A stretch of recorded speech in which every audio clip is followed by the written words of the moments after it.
In the digital landscape of social media, Jenny found solace. An introvert by nature, she sought companionship through online forums, connecting with like-minded individuals who shared her interests in literature and art. Among her online acquaintances was a user named Eclipse23. Their interactions began innocently enough, a shared admiration for classic literature, discussions about favorite paintings, and the comfort of exchanging thoughts without the pressure of face-to-face encounters. Jenny found herself drawn to Eclipse23's captivating intellect and engaging conversations. As their online friendship blossomed, Eclipse23 shared tales of their life, a mysterious and compelling narrative that piqued Jenny's curiosity. Yet despite their frequent exchanges, Eclipse23 remained an enigma, refusing to divulge personal details or share any photos. Intrigued by the air of mystique surrounding Eclipse23, Jenny yearned to unravel the veiled identity behind the screen. Her initial trust waned, replaced by a growing unease, a nagging suspicion that Eclipse23 wasn't who they claimed to be. Despite her reservations, Jenny couldn't deny the pull of their online connection. She hesitated to confront Eclipse23, fearing the dissolution of the friendship that had become an integral part of her routine. One fateful evening, as the clock struck midnight, Eclipse23 sent an urgent message, a cryptic invitation to meet in person. Jenny's pulse quickened, torn between apprehension and an insatiable curiosity to unveil the mysterious persona behind the screen. Against her better judgment, Jenny agreed to the clandestine encounter, choosing a well-lit cafe nestled within the heart of the city for their meeting. Anxiety churned in her stomach as she waited, scanning the room for a glimpse of Eclipse23. A figure approached, cloaked in a dark hoodie, their face concealed beneath the shadows of the hood. The air crackled with tension as Eclipse23 slid into the seat opposite Jenny, the faint lighting obscuring their features. "Finally we meet," Eclipse23's voice resonated, laced with an unsettling undertone that made Jenny freeze up. Their conversation, once lively and engaging, now felt strained and unnerving.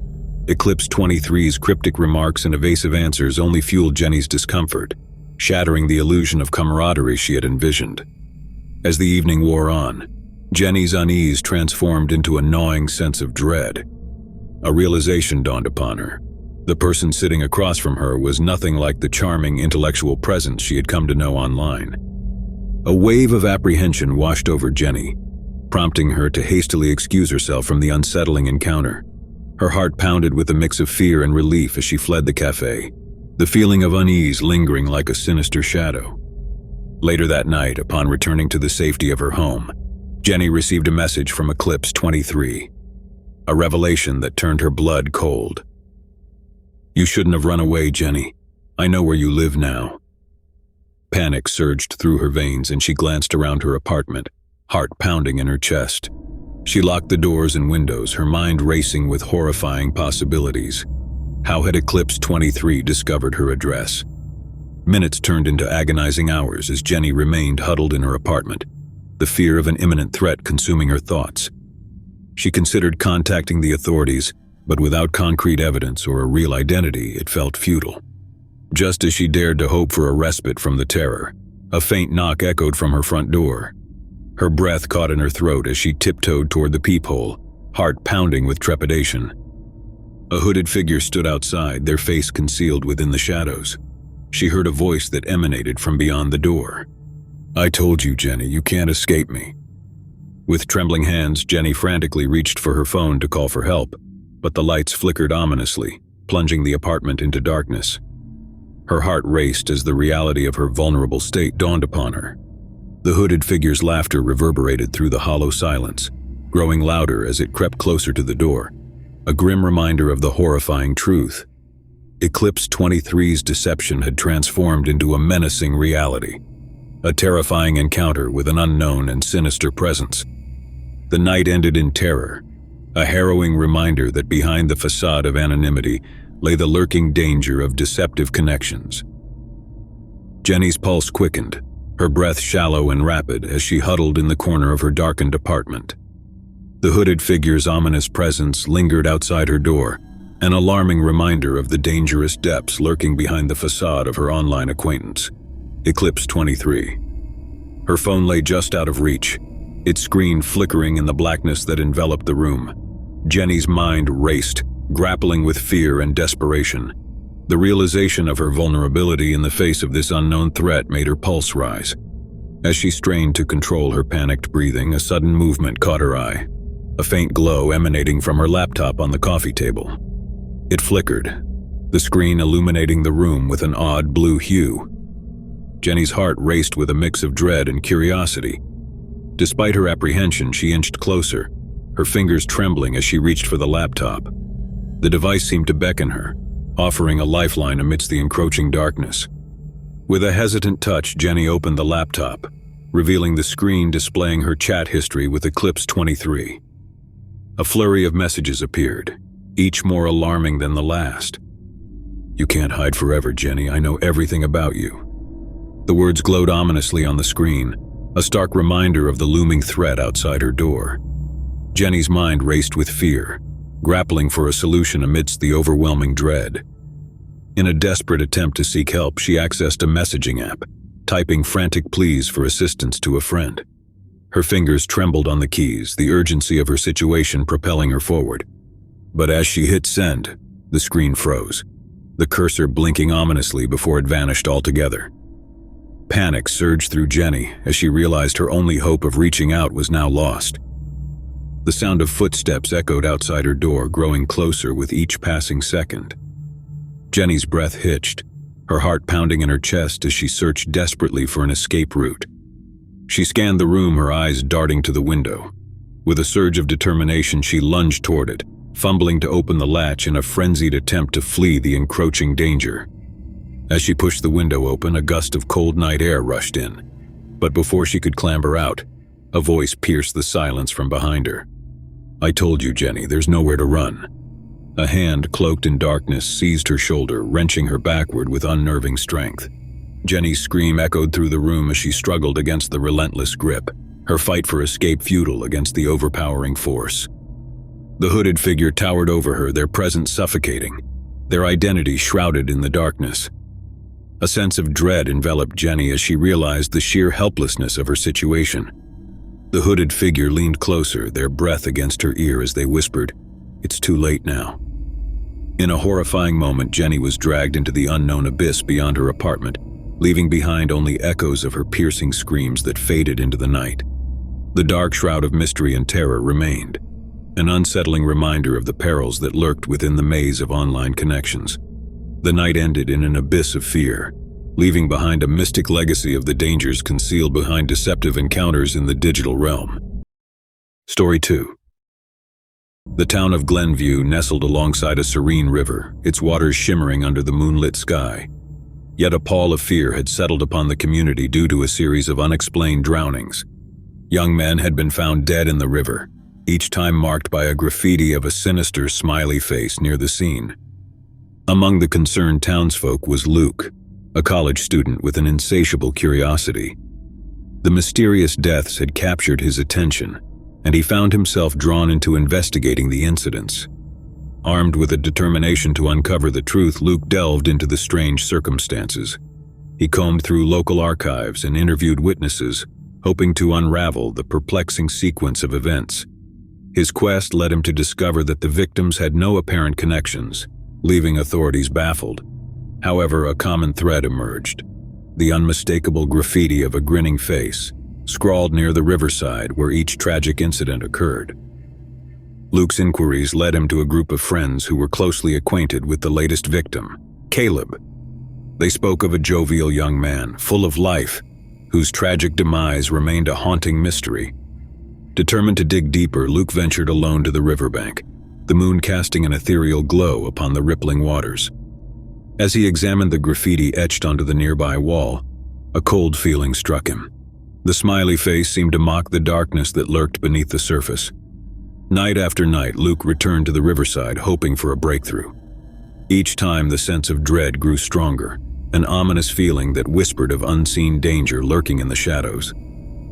One fateful evening, as Luke lingered near the water's edge, a faint splash echoed in the stillness. He turned, his heart pounding, to behold a figure emerging from the depths of the river. The figure, shrouded in darkness, approached with an unhurried gait. A silence enveloped the scene, broken only by the gentle lapping of the river against the shore. Before Luke could react, the stranger stepped into the moonlight. His face bore an unsettling grin, mirroring the infamous graffiti that had haunted the town. "Curiosity leads to unfortunate ends," the stranger spoke in a voice that sent a jolt down Luke's spine. Terrified, Luke stumbled backward, his mind racing with fear and disbelief. He turned to flee, but his feet felt as heavy as stone. Panic clawed at his chest as he realized the sinister truth. He was face to face with the mysterious killer. In a swift, horrifying moment, Luke was plunged into the embrace of the river. The icy waters enveloped him, dragging him into the dark depths below. The moon bore witness to the scene, a solitary figure disappearing beneath the surface, leaving behind only ripples on the tranquil river. The following day, Luke's absence stirred concern among the townspeople. A search ensued along the riverbank, but no trace of him was found, save for a faintly drawn smiley face etched onto a nearby wall. The mystery deepened, leaving the town of Glenview haunted by the unexplained disappearances and the smiley faces that seemed to mock their efforts to uncover the truth. As Luke's disappearance echoed through Glenview, a ripple of fear surged within the community. The mystery of the smiley face killer deepened, casting a shadow of unease over the once tranquil town. Concerned whispers filled the air, and the local authorities redoubled their efforts to unravel the sinister puzzle that had claimed the lives of young men. Among those haunted by Luke's vanishing was his friend Sarah. She couldn't shake the feeling of guilt, believing she had unwittingly led Luke into danger by sharing their investigation findings. Determined to uncover the truth and honor Luke's memory, she delved into his notes and research. Sarah retraced Luke's steps, revisiting the riverside where he had last been seen. The moon's pale glow reflected off the calm waters, casting a luminescence across the scene. As she scrutinized the graffiti on the wall, a sense of unease struck her. The smiley face seemed to leer, an ominous presence marking the site of tragedy. Driven by both fear and resolve, Sarah continued her quest for answers. She sought solace in the stories of those who knew the victims, hoping to find a hidden connection that could shed light on the inexplicable deaths. Her investigation led her to an elderly man named Mr. Hastings, a longtime resident of Glenview known for his reclusive nature. Rumors hinted at his knowledge of the town's history, and Sarah believed he might hold clues to the elusive killer's identity. With cautious determination, Sarah visited Mr. Hastings at his secluded cottage on the outskirts of town. The elderly man greeted her with a mix of curiosity and apprehension, his eyes betraying a hidden sorrow that mirrored the town's unease. After gaining his trust, Sarah delicately broached the subject of the smiley face killer. To her surprise, Mr. Hastings' expression darkened and a tremor passed through his frail frame. He spoke in hushed tones, revealing fragments of a long-buried tale. Decades ago, Glenview had been a different place, its past cloaked in shadows of a tragic incident. Mr. Hastings recounted the story of a group of young friends, vibrant and carefree, whose lives were intertwined with the river's serenity. However, a series of unexplained drownings had shattered the town's peace. "There was darkness within the waters," Mr. Hastings murmured, his voice quivering with memories of bygone days. "Something dark that yearned for the souls of the innocent." Sarah's heart raced as Mr. Hastings unveiled an old journal, its weathered pages recounting occurrences that bore an uncanny resemblance to the recent deaths. The journal spoke of strange symbols etched near the river, symbols that mirrored the haunting smiley face graffiti found today. Driven by a desperate need for closure, Sarah pored over the journal's cryptic entries. Amidst the faded ink, she stumbled upon a strange passage, a ritual to appease the river's vengeful spirit, an ancient entity believed to exact retribution on those who dared to unravel its secrets. Doubt and fear gnawed at Sarah's resolve, but the need to honor Luke's memory outweighed her trepidation. Armed with newfound knowledge, she ventured back to the river, clutching the journal as her only guide. The moon hung low in the night sky as Sarah approached the water's edge, the faint murmur of the river an ominous backdrop. She hesitated, feeling an unseen force urging her to turn back. But the memory of Luke spurred her forward. With trembling hands, Sarah followed the journal's instructions, reciting the ancient incantation in a voice that wavered with uncertainty. A sense of dread loomed, the air thick with a strange anticipation. As the final words left her lips, the river stirred, its surface rippling with an otherworldly energy. A gust of wind swept through the air, carrying with it a guttural whisper. Suddenly, the water churned violently, and from its depths emerged a figure, a spectral apparition cloaked in shadows, bearing a grotesque semblance of a scary grin. Sarah's heart raced, terror coursing through her veins as the apparition materialized before her, its form twisted and ethereal. It bore an unmistakable resemblance to the smiley face, a spectral representation of the ancient entity that haunted Glenview's waters. In a moment of horrific realization, Sarah understood the truth. The smiley face wasn't the mark of a killer, but a warning, an ancient symbol guarding a vengeful spirit's domain. The apparition fixated its ghastly gaze upon her, an inscrutable expression etched upon its spectral visage.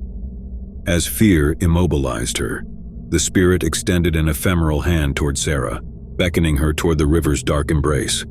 A bone-chilling scream pierced the night as Sarah's silhouette vanished into the swirling depths, swallowed by the river's ominous embrace.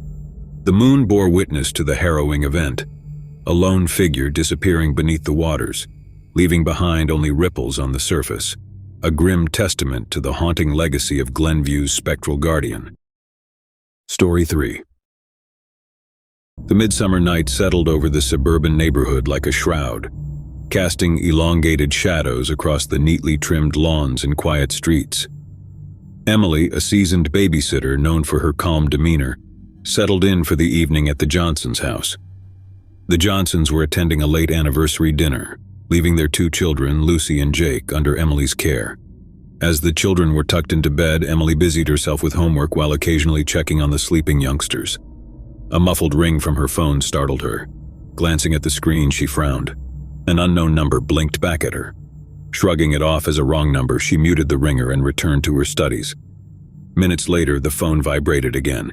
Emily glanced at it, her curiosity piqued. Another call from the same unknown number. This time she answered cautiously. "Hello?" Silence greeted her on the other end. Frowning, she repeated her greeting, only to be met with continued silence. A cold feeling ran down her back, but she dismissed it as a prank call from some bored teenager. Resuming her tasks, Emily heard the phone ring again. She hesitated but answered once more. This time, a raspy voice whispered, "I can see you." Her breath hitched. "Who is this?" The line went dead. A cold sweat prickled Emily's skin as she scanned the house. The uneasy feeling lingered as she forced herself to believe it was just someone's idea of a sick joke. She convinced herself to check the house thoroughly before alerting the authorities. She tiptoed from room to room, heart pounding in her chest. The unnerving quiet of the house magnified every creak of the floorboards. Emily's nerves were taut as she finished her search, finding nothing out of place. Just as she was about to return to her studies, the phone buzzed again. Trembling, she answered, her voice quivering. "Who's there?" The same silence followed until a guttural chuckle echoed through the line. "You won't find me. I'm much closer than you think." The terror clawed at Emily's throat. She stumbled backward, dropping the phone. Her mind raced, urging her to flee, but she couldn't leave the children alone. Adrenaline surged through her veins as she rushed to the children's room, intent on protecting them. But as she entered, she heard a voice, a low, sinister whisper, from beneath Lucy's bed. "You shouldn't have come here." Emily's blood ran cold. She spun around to see a shadowy figure emerging from the darkness, a twisted grin etched across their face. Panic surged, but she had to protect the children. Summoning her courage, Emily lunged toward the intruder, grappling with them in a frenzied struggle. The room echoed with desperate cries and the thud of bodies colliding against the walls. Amidst the chaos, Emily managed to wrestle the intruder to the ground. Gasping for breath, she turned on the light. Her blood ran icy. Lying on the floor was a deranged man, wild-eyed and grinning maniacally. His appearance was disheveled, and a glint of madness sparkled in his eyes. Suddenly, the police sirens blared outside, their flashing lights casting a glow into the room. With a final surge of strength, the intruder lunged at Emily, a glinting knife in his hand. The world spun, Emily's scream mingled with the shrill sound of the children's cries as the blade descended. The police burst through the door, but it was too late. They found Emily lying lifeless on the floor, a victim of a twisted stranger's madness. The police burst through the door, their boots thudding against the hardwood floor, but it was too late. They found Emily lying lifeless on the floor, a victim of a twisted stranger's madness.